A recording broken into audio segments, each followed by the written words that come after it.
1955 সালের 5ই জানুয়ারি শীতের পরশকে জ্বালিয়ে জন্ম নিল এক অগ্নিকন্যা। আশ্চর্য এই গুণধর শিশু, যার প্রতিভার শেষ নেই। তিনি আর কেউ না, আমাদের সবার পিসিমণি মমতা বন্দ্যোপাধ্যায়।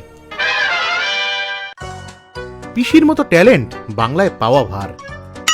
কখনো তিনি ডাক্তার, কিন্তু এরকম করে কাশি পায় বা হাতি পায়, আমরা হাতটাকে যদি এইভাবে কখনো কখনো কখনো কখনো মনে রাখবেন, একটা বাচ্চার 1,500 কিলোগ্রাম মিনিমাম হওয়া উচিত।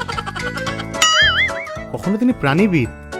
এক মশা কামড় দিয়ে আর এক মশাই চলে গেল, ভারতে কামড় দিয়ে বাংলাদেশ চলে গেল, বাংলাদেশে কামড় দিয়ে ভারতে চলে এলো, ওপার বাংলায় কামড় দিয়ে এপার বাংলায় চলে গেল, এপার বাংলায় কামড় দিয়ে ওপার বাংলায় চলে গেল।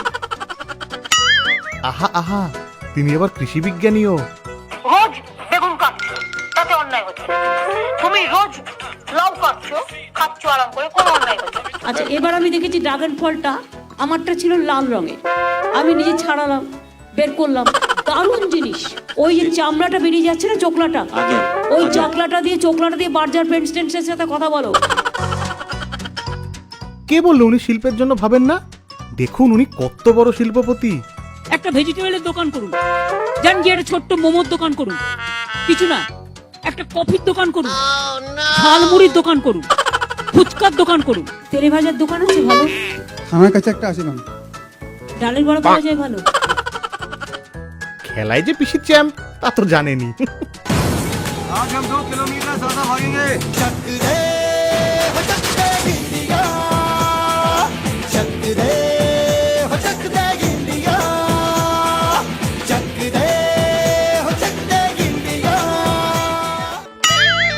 দাঁড়ান দাঁড়ান, পিসি শুধু নাচাতে না, দারুণ নাচতেও জানেন।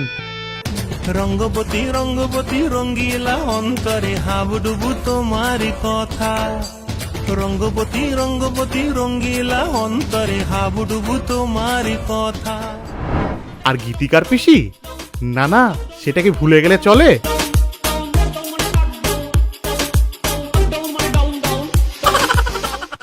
এহেন সর্বজ্ঞানী পিসিকে জন্মদিনে অনেক শুভেচ্ছা রইল। পিসি, আপনার চৈতন্য হোক।